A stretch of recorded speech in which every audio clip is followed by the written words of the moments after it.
Week 5 of the NFL slate is in the books with amazing finishes, overtime victories, and brutal collapses.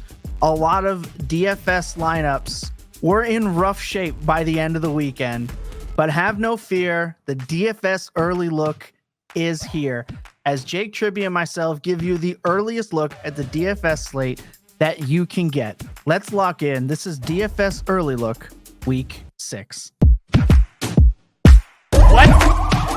What? Why are you shaking your head? You're welcome.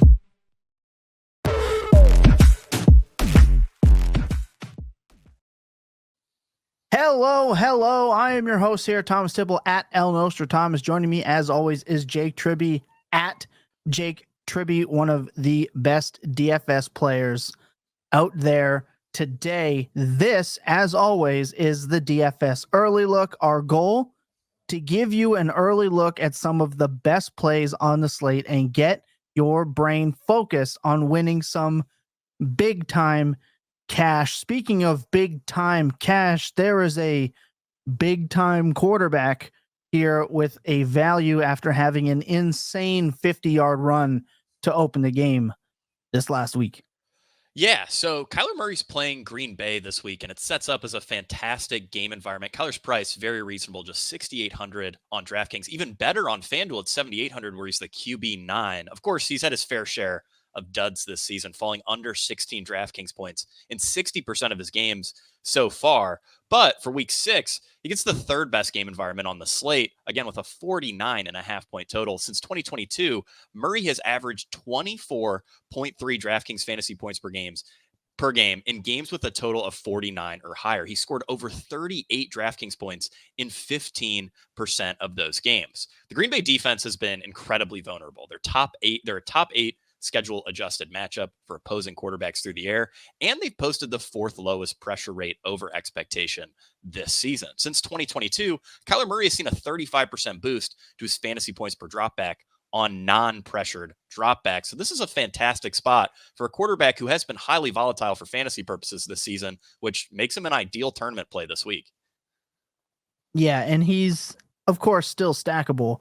Get into more of that later in the week. Moving over to the most important position, in my opinion, I say it every week, with running back. Look, coming off of bye weeks is something we have to take into account now. Detroit had their bye week. They come back, and you spot as Jahmyr Gibbs very much in play here. RB5 on DraftKings, RB9 on FanDuel. Yeah, absolutely. So again, this is another game environment that we really want to target here. Lions, Cowboys, they tout one of the highest totals, 52.5, that we've seen all season. Detroit's backfield is the most productive in fantasy, and the Cowboys defense is among the softest schedule adjusted matchups for opposing running backs. Long story short, this is obviously a great spot for Jahmyr Gibbs. Now, of course, the issue is his relative lack of TD equity given his workload. David Montgomery has the 4th most rushing touchdowns since 2023, and we all know they share this backfield. But Gibbs' red zone usage is better than ever. He's averaging 5 red zone opportunities per game, which is the 4th most among all running backs, and 1.9 more red zone opportunities per game than he was averaging last year. Even with Montgomery in the fold, Gibbs has earned more expected touchdowns per game than players like Jordan Mason, Kenneth Walker, and Breece Hall.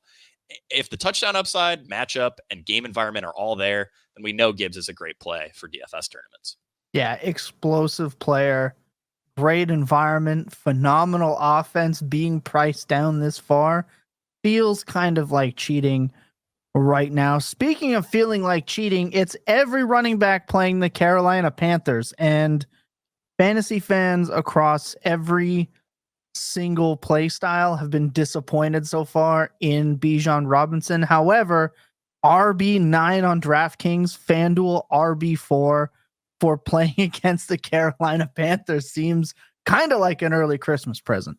It really does. This Carolina Panthers run defense is a true disaster. They're allowing the 6th most rushing yards per game, and they rank as the single softest schedule adjusted matchup for opposing running backs on the ground. They've been just as bad at defending zone run concepts, allowing the 5th highest yards per carry and the 5th highest success rate against these zone run concepts. Now, zone runs constitute 82% of Bijan Robinson's rush attempts this year, which is the second most of any player behind only Joe Mixon, who has, obviously small sample issues. So this is a perfect schematic matchup for Bijan Robinson. Of course, he's disappointed for fantasy, but he's still earning 78% of expected fantasy points in a backfield that hasn't had a top 10 schedule adjusted matchup to date. That all changes this week. This is really Bijan's first plus matchup all season, and it makes him a very tempting play given his reasonable DraftKings price at just 6,600.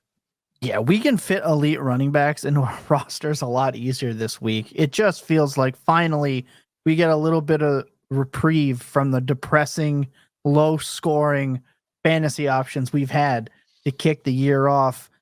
Let's move over to wide receiver, and you have one of the most volatile players in recent weeks. He absolutely smashes not that long ago, goes out this week, and it was a rough outing in week 5 for Dontayvion Wicks, but you have him listed here as a very good option.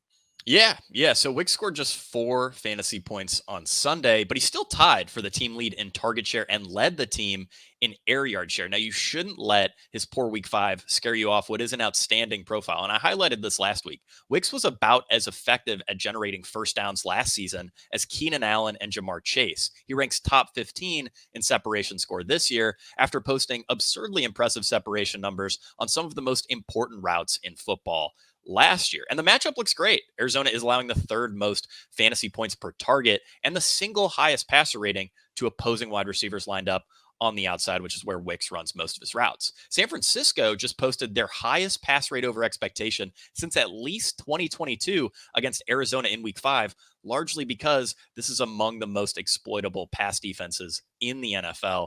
I expect Green Bay to recognize that too, so I'm excited to come back to Wicks after he failed as a very chalky play in week 5. Right. Fewer eyes on him make him an even more inviting play than maybe his price even lets on. Let's get our second wide receiver.